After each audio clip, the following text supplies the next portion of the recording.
પ્રિય વિદ્યાર્થી મિત્રો, કેમ છો? આજના આ વિડિયો લેક્ચરમાં આપણે સૌ પાઠ નંબર 18 ભાવ વધારો અને ગ્રાહક જાગૃતિ વિશે શીખવાના છીએ. વિદ્યાર્થી મિત્રો, અગાઉના વિડિયો લેક્ચરમાં આપણે ભાવ વૃદ્ધિના કારણો, તેના ઉપાયો અને ભાવ વધારો આર્થિક વિકાસ માટે અવરોધરૂપ પણ છે અને ઉપયોગી પણ છે. તો આ બધી બાબતોની ચર્ચા કરી છે. હવે આપણે એક નવો પ્રશ્ન 4 ગુણમાં પૂછી શકીએ એમ છે. ભાવ નિયંત્રણ શા માટે જરૂરી બન્યું છે? આપણે ઘણી વખત સરકાર પોતાના ભાષણોમાં, ચૂંટણી ઢંઢેરાઓમાં ભાવ વધારા માટે કે મોંઘવારી માટે ખૂબ મોટા વચનો આપતા હોય છે. મોંઘવારી ઝીરો કરી દઈશું, પરંતુ મોંઘવારી એ કોઈ છડી નથી કે જેને આપણે દેશને આ મોંઘવારીમાંથી દૂર કરી શકાય. વિવિધ પાસા ઉપર આખી મોંઘવારી નિર્ભર છે. એમાંનું એક પણ પાસું આગુ પાછું થાય એટલે સ્વાભાવિક રીતે ડામાડોળ જેવી પરિસ્થિતિ સર્જાઈ જાય. તો આવી પરિસ્થિતિ સમયે આપણે નિયંત્રણમાં તો રાખવા જ પડે. નિયંત્રણમાં ન રાખીએ તો દેશના અર્થતંત્રને મોટી ખાધ ઊભી થવાની છે, નુકસાન થવાનું છે. તો એવું નુકસાન થતું અટકાવવા માટે આપણે સૌએ ભાવ વધારાને નિયંત્રણમાં રાખવા જોઈએ. કારણ કે ઉત્પાદકો અને વેપારીઓ જે છે એ વેપારીઓ ભારે વધારો કરે છે, ભાવ વધારો, અને એને અટકાવવું પડે એમ છે. તો સૌથી પહેલી વાત કરીશું કે ભાવ વધારાથી અસરથી બચવા માટે ભાવ નિયંત્રણ જરૂરી બને છે. એટલે કે ભાવ વધારાની કઈ અસરો થાય છે. ભાવ વધારાને લીધે કદાચ તમને એમ પૂછે કે ભાવ વધારાની અસરો જણાવો, તો પણ તમારે આ લખવાનું છે. કારણ કે એ અસરોથી બચવા માટે આપણે ભાવ વધારાને નિયંત્રણમાં લેવાના છે. સૌથી પહેલી વાત કરીએ કે ભાવ વધારાને લીધે સરકારના ખર્ચ વધે છે. કેન્દ્ર સરકાર જે કહે છે એ કેન્દ્ર સરકાર યોજના અને બિન યોજનાકીય, વહીવટી અને બિન વહીવટી આવી પ્રવૃત્તિઓ કરતા હોય છે, અને એના કારણે એમના ખર્ચ વધે છે. એટલે અંદાજપત્ર જ્યારે રજૂ કરવામાં આવે ત્યારે ખાદ્ય પુરવણીનો આશરો લે છે. શું રજૂ કરવામાં આવે? અંદાજપત્ર. તમે સાંભળ્યું હશે બજેટ રજૂ કરવામાં આવે છે, અને હવે આ મહિના પછી કે આ મહિનાના એન્ડમાં અથવા ફેબ્રુઆરીમાં બજેટ રજૂ કરાશે. તો એ બજેટની અંદર ખાદ્ય પુરવણીનો મતલબ કે આવક આવે છે સરકારને એના કરતા ખર્ચ વધારે નક્કી કરી આપશે. એને ખાદ્ય પુરવણી કહેવામાં આવે છે. અને એ ખાદ્ય પુરવણીનો આશરો લે છે. પરિણામે વધારાના નાણાં સરકાર ફાળવે છે, અને એ નાણાં ફાળવવાથી લોકો પાસે નાણાંનો પુરવઠો વધે છે, એનાથી ખરીદ શક્તિ વધે છે, અને શું થાય છે? ભાવ વધારો સર્જાય છે. આપણે કહીએ છે કે સરકારને આ પ્રકારે ભાવ વધારા જે છે એ ભાવ વધારાથી ખાદ્ય પુરવણી જે છે એ ખાદ્ય પુરવણી થાય છે, અને એટલે અટકાવવા માટે આપણે શું કરવું જોઈએ? ભાવ વૃદ્ધિ નિયંત્રણમાં રાખવું જોઈએ. બીજું, ભાવ વધારાથી લોકોની બચત શક્તિ ઘટે છે. કારણ કે સતત ભાવ વધતા હોય અને એના કારણે જે લોકો ઓછી આવક ધરાવતા હોય, મધ્યમ વર્ગમાં આવતા હોય, એ લોકોની બચતવાળો જે હિસ્સો હોય, રકમ હોય, એ બચતની રકમ ભાવ વધારામાં ખર્ચાઈ જાય છે. અને એના કારણે જે સામાન્ય વસ્તુઓના ઉત્પાદન માટે, જરૂરિયાતની વસ્તુઓના ઉત્પાદન માટે કે આપણી અમુક વસ્તુઓના ઉત્પાદન માટે પૂરતા પ્રમાણમાં મૂડીરોકાણ માટે બચત મળતી નથી. અને એનાથી શું થશે? તો કે બચત ન હોય એટલે મૂડીરોકાણ નથી થવાનું, અને મૂડીરોકાણ ઘટે એટલે સ્વાભાવિક રીતે આપણે જે જરૂરી વસ્તુઓ છે એના ઉત્પાદન જે છે એ ઉત્પાદન વધતા નથી, ઘટતા જાય છે. કેમ નથી ઘટ્યા? કારણ કે અહીંયા આપણે જોયું છે કે લોકોની બચત શક્તિ ઘટી છે. કેમ? તો કે ભાવ વધારો થયો છે, એટલે મૂડીરોકાણ પર તેની વિપરીત અસર થાય છે, અને એના કારણે લોકો જે છે એ લોકોને નવા ધંધા રોજગાર શરૂ કરવા અઘરા પડે છે એટલે ઉત્પાદન નથી થતું. આવી મૂડીની તંગીને કારણે ઉદ્યોગ ધંધા રોજગાર જે સમગ્રલક્ષી આર્થિક વિકાસ થવો જોઈએ તે થઈ શકતો નથી અને માટે આપણે એને નિયંત્રણમાં રાખવા જોઈએ. ચોથી વાત, ભાવ વધારાને લીધે વસ્તુઓ મોંઘી બને છે અને એટલે જ દેશમાં તેનું શું થઈ જાય છે, વેચાણ વધે છે.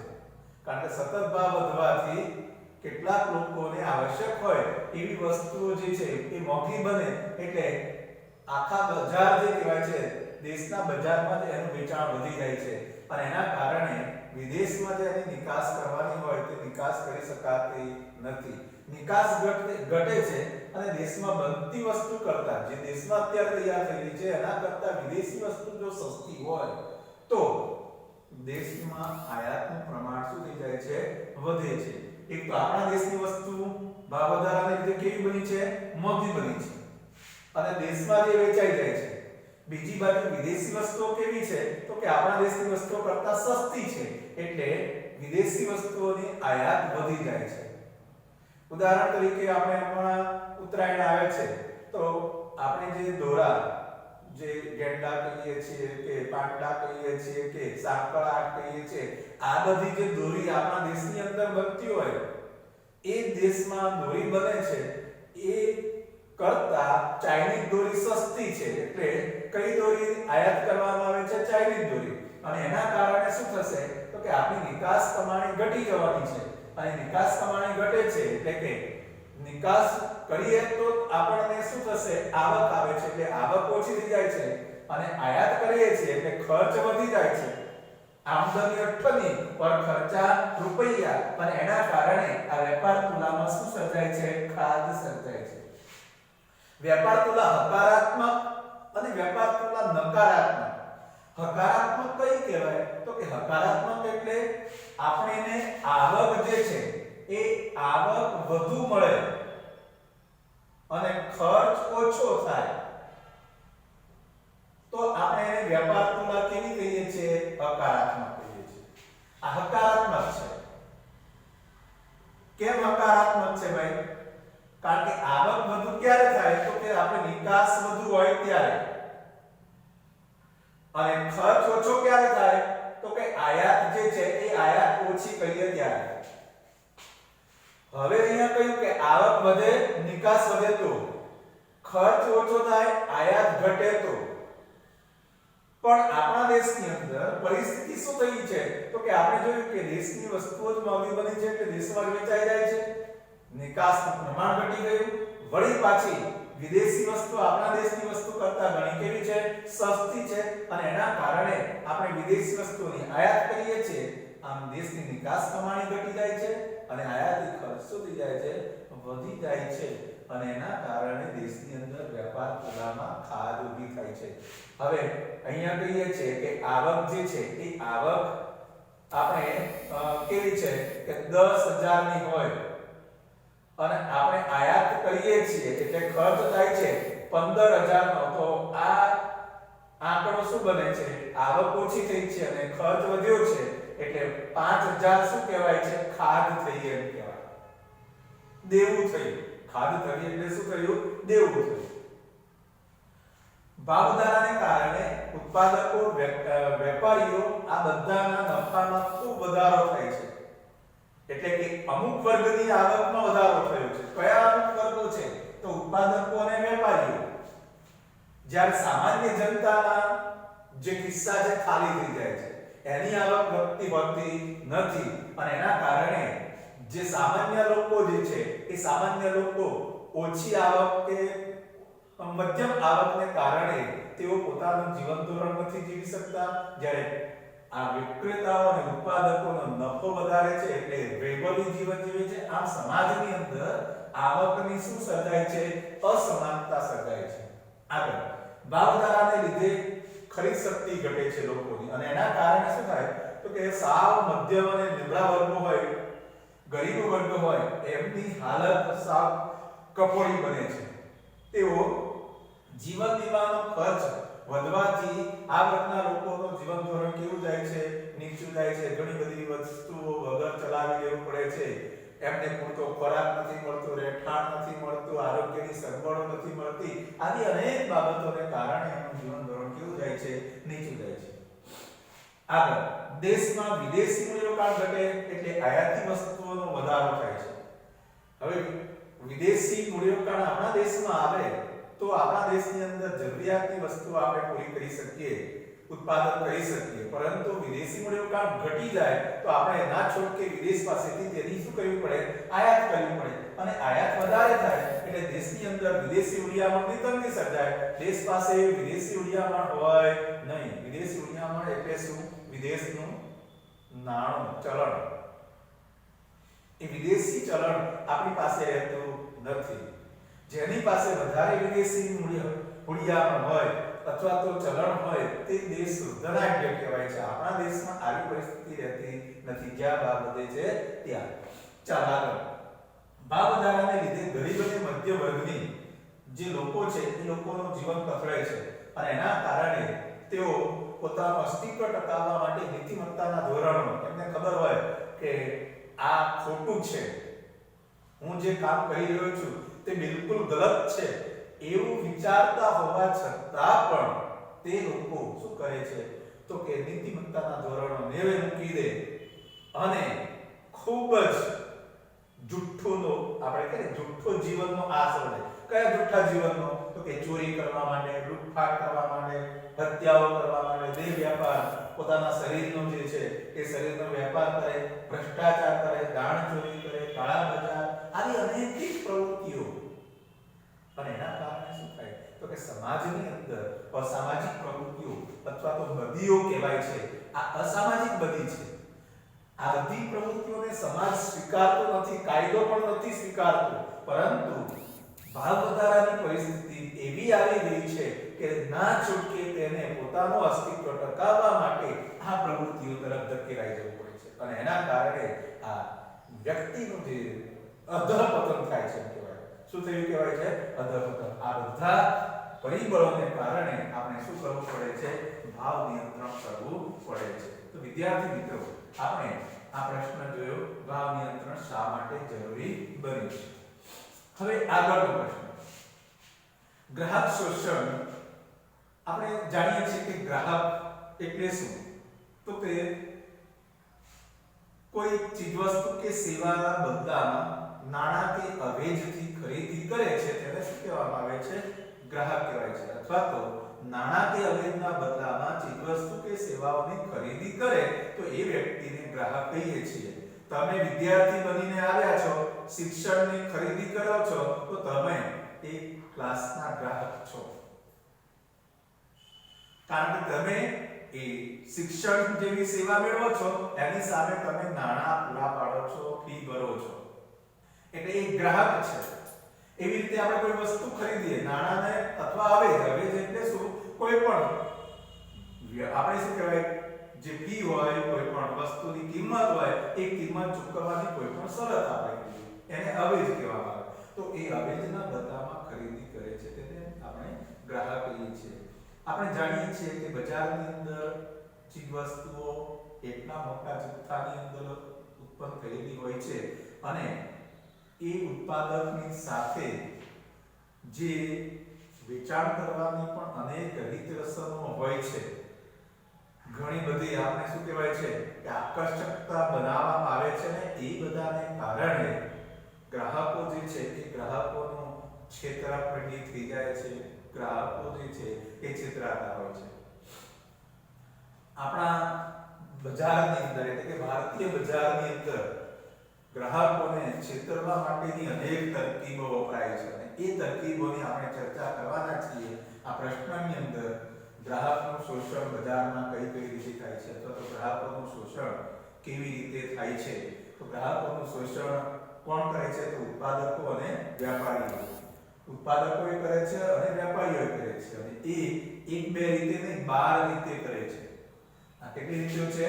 12 રીતો છે. એનું સૂત્ર તમારે યાદ રાખવાનું છે.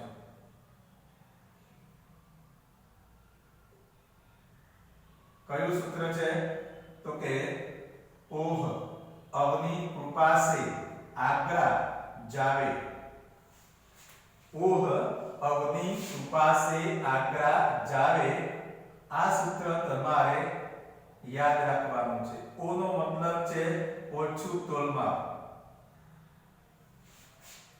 હ નો મતલબ છે હલકી ગુણવત્તાવાળો માલ કે સેવા, અ નો મતલબ છે અધૂરી કે અપૂરતી માહિતી, વ નો મતલબ છે વધુ કિંમત, ની નો મતલબ છે નિર્ધારિત શરતો મુજબ વેચાણ નહીં, કૃ નો મતલબ છે કૃત્રિમ અછત, પા નો મતલબ એટલે કે પ નો મતલબ પસંદગીમાં છેતરામણી, સે નો મતલબ સેવા ક્ષેત્રે ઉણપ, આ નો મતલબ આરોગ્યને હાનિકારક વસ્તુઓ અને સેવાઓ અને ગ્રાહક સાથે દુર્વ્યવહાર અને અનાવશ્યક શરતો, જા એટલે જાનનું જોખમ ભરેલા ઉપકરણો અને વેદ પછી વેચાણ પછીની અસંતોષકારક સેવા. તો વિદ્યાર્થી મિત્રો, આ 12 રીતે ગ્રાહકોનું બજારમાં શોષણ કરવામાં આવે છે. સૌથી પહેલી વાત કરીએ ઓછું તોલમાપ. આપણે કિંમત વસ્તુની પૂરેપૂરી ચૂકવીએ છીએ, તેમ છતાં કેટલાક વેપારીઓ વધુ નફો કમાવાના લાયક એક ચીજ વસ્તુઓના તોલમાપના સાધનોમાં, ત્રાજવામાં, પછી આપણે કહીએ છીએ કે કાટલા હોય વજનિયા, એ વજનિયામાં છેડછાડ કરે છે. તમે નાયક ફિલ્મ જોઈ હશે અને નાયક ફિલ્મની અંદર એ બતાવવામાં આવે છે કે જે સસ્તા અનાજની દુકાનમાં જે ત્રાજવા હતા એની નીચે લોહચુંબક મૂકવામાં આવ્યો હતો, પછી જે કેરોસીન માફિયાથી આપવામાં આવતું હતું એની નીચેથી કાપીને એટલું બહુ જ ઓછું અડધું કેરોસીન મળે એવી શું કહેવાય છેતરવાની તરકીબ કરી હતી. તો આ બધી બાબતો ઓછું તોલમાપ છે. તોલમાપ કયા કયા બાબતોમાં છે તે આપણે યાદ રાખવાનું છે, અને એ રીતે ગ્રાહકોને છેતરે છે. આપણે તો પૂરેપૂરા વજનના પૈસા આપીએ છીએ, છતાંય એ વજન ઓછું આપે છે. તોલમાપના સાધનોમાં એને શું કરી છે તો કે ગેરરીતિ કરી છે. એવી જ રીતે બીજું હલકી ગુણવત્તાવાળો માલ કે સેવા. આપણે બજારની અંદર વધુ નફો કમાવવા માટે કેટલાક વેપારીઓ બનાવટી વસ્તુ, નકલી વસ્તુઓ અથવા આપણે ઘણી વખત જોયું હશે કે એક્સપાયરી ડેટ વીતી ગઈ હોય એવી વસ્તુઓ એ બજારની અંદર વેચવા માટે મૂકે છે, અને એના કારણે હવે ઘણા બધા સૌંદર્ય પ્રસાધનો હોય, ખાદ્ય ચીજો હોય, આવી બધી વસ્તુઓ આપણે અમુક સમય પછી ઉપયોગમાં ન કરી શકીએ, પરંતુ વેપારીઓ આ બધી બાબતોમાં છુપાવી દે, એના ઉપર સ્ટીકરો લગાવી દે. ઘણી જગ્યાએ તમે જોયું હશે કે એના ઉપર સ્ટીકર લગાવી દે, અને સ્ટીકર લગાવી દે એટલે એના ઉપર જે તારીખ, પેકિંગ જે છે એ પેકિંગ તારીખ મૂકવામાં આવેલી હોય એ ભૂલી જવાય, એ જોઈ શકે નહીં. આવી તરકીબો દ્વારા હલકી, બનાવટી, નકલી, ભેળસેળવાળી તમે ઘણી જગ્યાએ જોયું હશે કે આપણી જુદી જુદી વસ્તુઓમાં જુદી જુદા પ્રકારની ભેળસેળ કરવામાં આવે. ખાદ્ય તેલ હોય તો ખાદ્ય તેલની અંદર અમુક પ્રકારનું કેમિકલ આવે છે અને એ જ પ્રકારની સુગંધી આપે. હોય હલકી ગુણવત્તાનું ખાદ્ય તેલ અને બની જાય સિંગ તેલ, આવી વસ્તુઓ હોય. એ જ રીતે હળદર હોય તો હળદરની અંદર આપણે લાલ મકાઈ કે પીળી મકાઈનો ભૂકો નાખી દેવામાં આવે. ચા હોય તો ચાની અંદર લોખંડનો ભૂકો નાખી દેવામાં આવે. આ બધી બાબતો આપણને છેતરવાની હોય છે. ત્રીજું અધૂરી કે અપૂરતી માહિતી.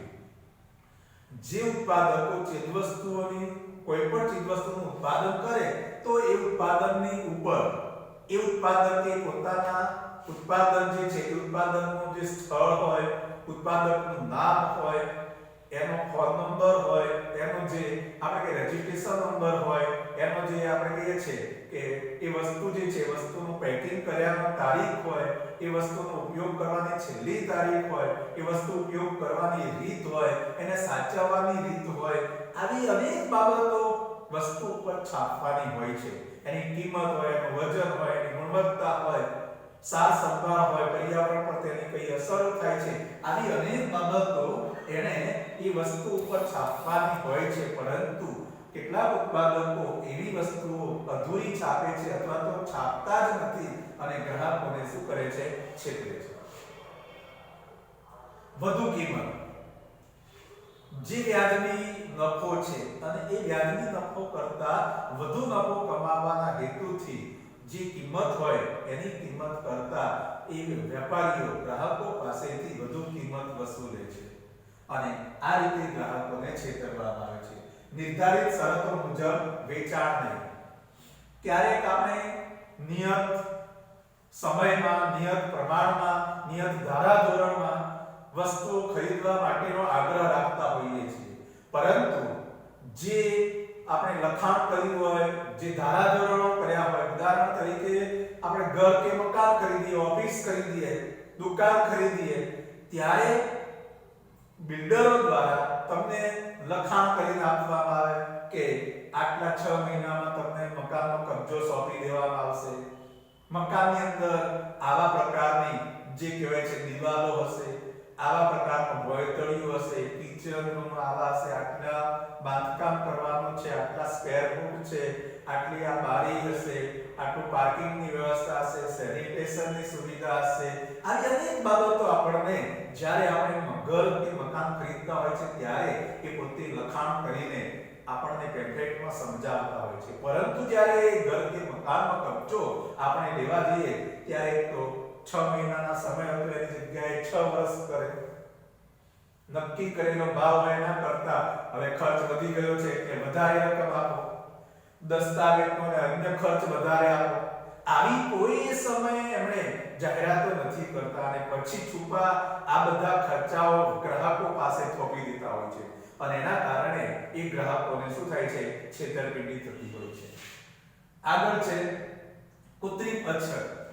કેટલાક ઉત્પાદકો અને વેપારીઓ વધુ નફો કમાવા માટે કાળો બજાર, સંગ્રહખોરી, પછી આપણે નફાખોરી આવી પ્રવૃત્તિઓ કરીને કૃત્રિમ અછત, વાસ્તવમાં એ વસ્તુનું ઉત્પાદન થતું જ હોય, એનો પુરવઠો બજારમાં આવતો જ હોય, પરંતુ વેપારીઓ અને ઉત્પાદકો એ વસ્તુનો સંગ્રહ કરી નાખે. ઉદાહરણ તરીકે ડુંગળી છે, ડુંગળી ઉત્પાદકો દર વર્ષે કરતા જ હોય છે, પરંતુ વેપારીઓ પાસે જ્યારે ડુંગળી જતી રહે, ખેડૂતો પાસે ન હોય, વેપારીઓ પાસે ડુંગળી જતી રહે ત્યારે તે પોતાના ગોડાઉનની અંદર એનો પુષ્કળ સંગ્રહ કરે, પછી એના ભાવ વધવા લાગે એટલે બજારની અંદર વધુ કિંમત લેવા માટે મૂકતા હોય છે.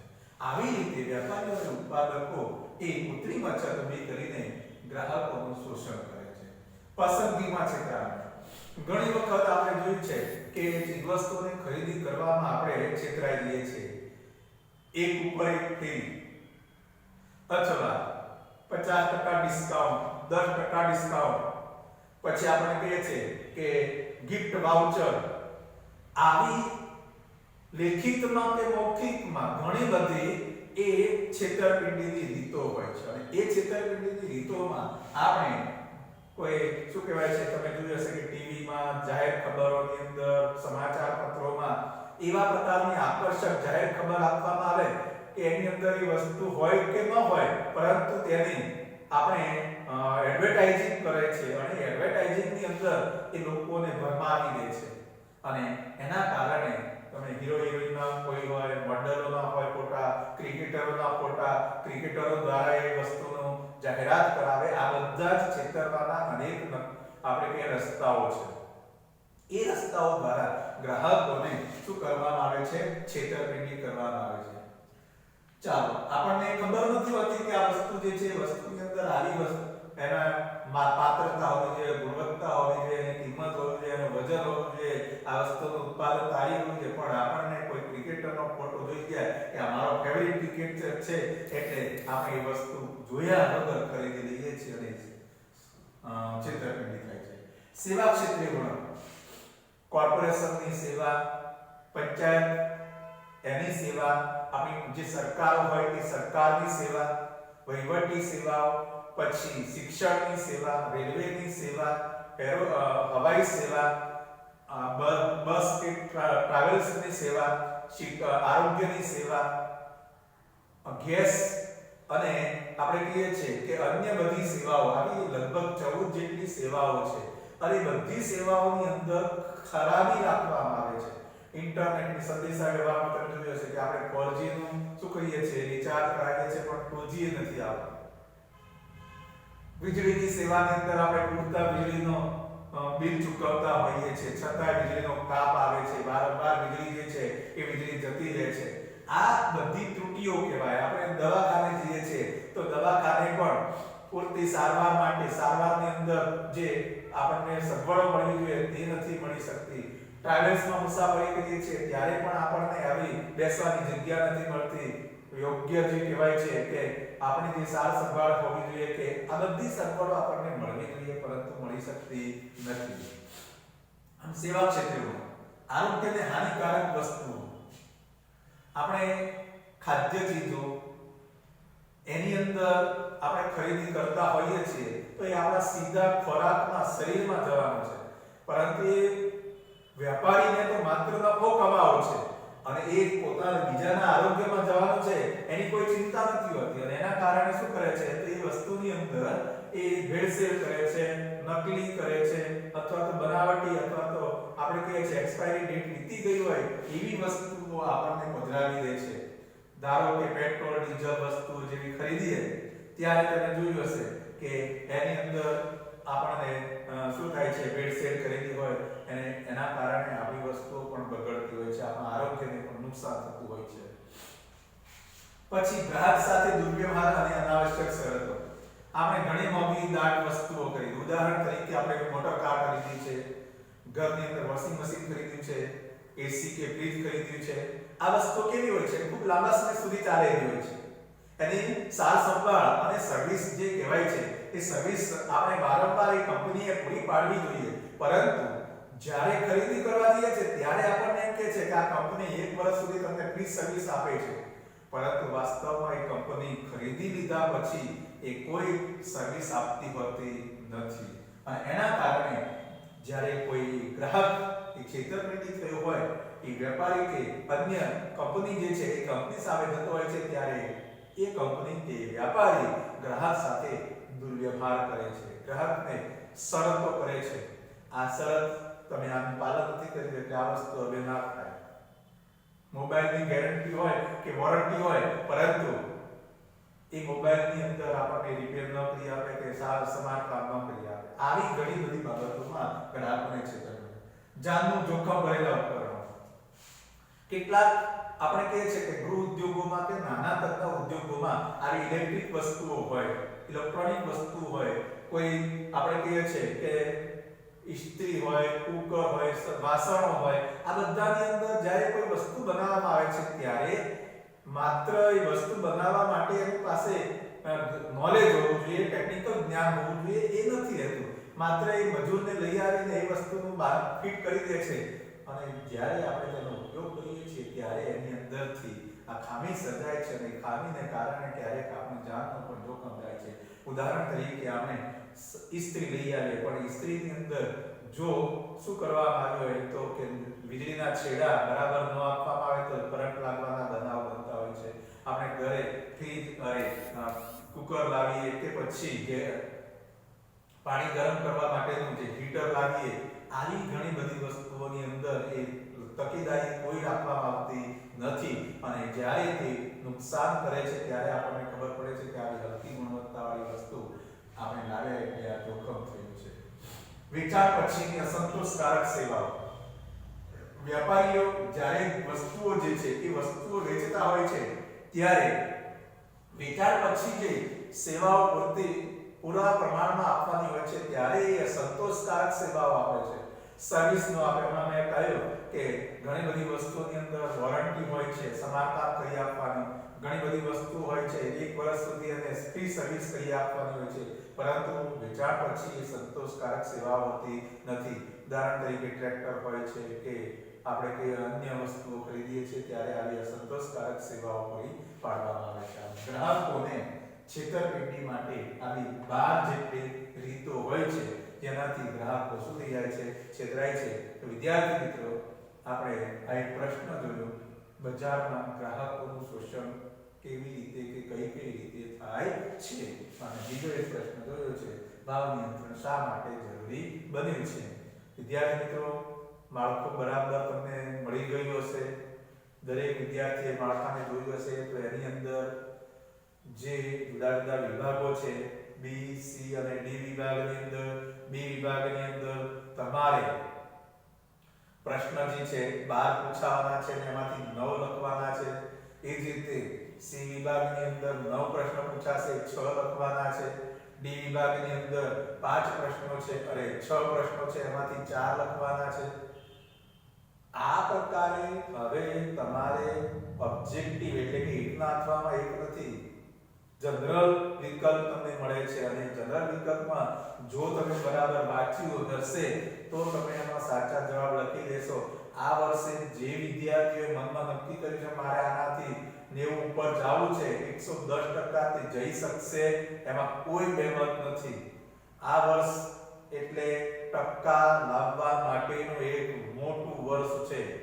જોજો તમે ઘણા બધા વિદ્યાર્થીઓ A1 ગ્રેડ લાવી દેશે કારણ કે આ એકદમ સહેલામાં સહેલી રીત છે. તો એનો લાભ લેજો અને બરાબર વાંચન કરજો. ન સમજાય તો વારંવાર વિડિયો જોજો. આપણે આ પ્રશ્નો દરેક આ રીતે સમજાવ્યા છે એટલે એની અંદર બધી જ માહિતી આપી દેવામાં આવી છે. તો હું આશા રાખું છું કે આ બાબતોનું તમે બધા પાલન કરશો. હરિઓમ, જય શ્રી કૃષ્ણ, આવજો.